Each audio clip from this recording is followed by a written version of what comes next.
In this video, we will discuss how a noun can function as the possessor when it is in the genitive case.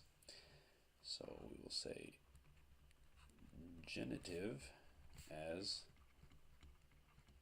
possessor. So if we use anthropos in the genitive case, in the genitive singular, we will say tu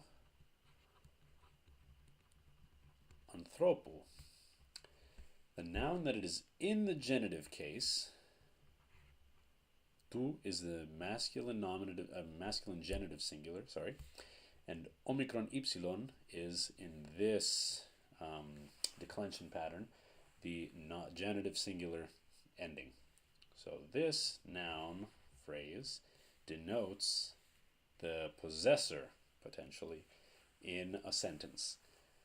The genitive also has the other role as indirect object, which we'll cover in the next video.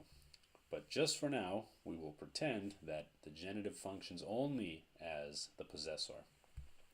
And it's important to note that the noun in the genitive is the possessor. A lot of people get confused as to the function of the genitive case because they say that genitive denotes possession, but that doesn't specifically address what's going on in a sentence.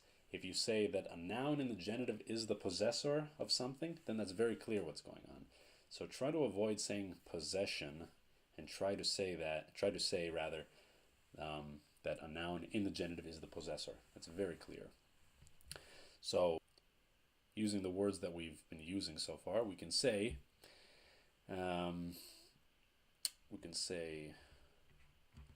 Olagos tu anthropou vlepi. And this means the rabbit of the person sees, or why do I keep doing that? The person's rabbit sees. So here, ologos is in the nominative, and we understand that the nominative is the doer of the verb. Doer. Tu anthropou is possessing lagos. So here the person, o anthropos, is possessing o lagos. It is the possessor of lagos. And the genitive here is telling us that. It can't possibly be doing anything else. So o lagos tu anthropou vlepi, the person's rabbit sees, or the rabbit of the person sees. It is more akin to this construction. But you can use either one if you're translating. That means the same thing. O lagos, the rabbit, tu anthropou, of the person, vlepi, sees. We can flip it around. We can say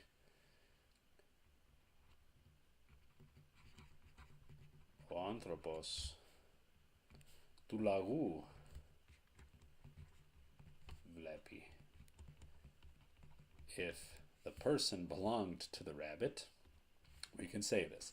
Maybe it doesn't make sense in real life, but grammatically it makes sense. We can also flip these two around. If we assume that the rabbit is still the possessor, even though it's silly, we can say tu lagou o anthropos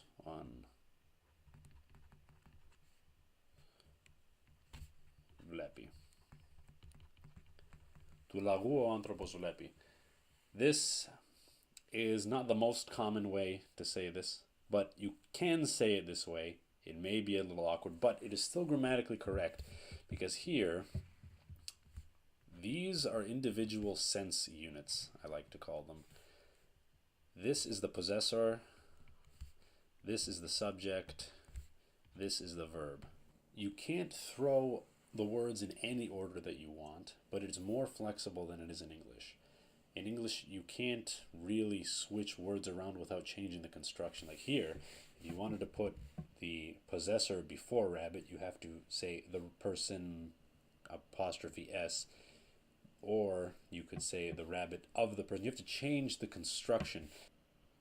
In Greek, you don't have to change the construction. You can just flip sense units around, but you have to be careful how you do it so as not to sound awkward. You'll learn as you're exposed to Greek more and more what you can do and what you can't do, but I just want to show you that it is possible to move things around because of the function of case in a sentence. Case makes it clear what the role of each word is so that you can move things around while still maintaining proper form, proper logic, proper meaning in the sentence. That's the advantage of an inflected language, or rather a language that is heavily inflected like Greek is. So now we can move on to the genitive case's other role as indirect object, and then from there we will move on to the vocative case, and then after that we're just going to put all of this together with some examples.